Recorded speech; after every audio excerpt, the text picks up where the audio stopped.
Pag may drill mo lang talaga to sila makikita sa dami naming crew dito.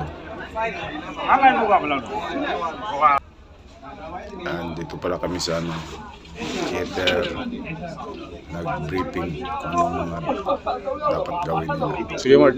Instruction kung mga duties and responsibilities. Kung saan lifeboat sila na-assign, kung saan life raft sila na-assign.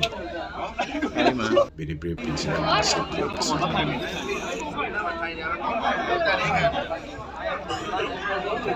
Sa cargo ako dati, 19 lang kami.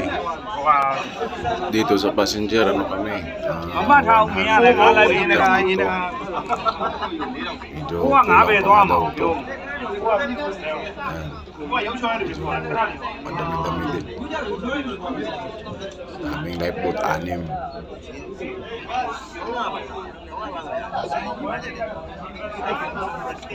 6.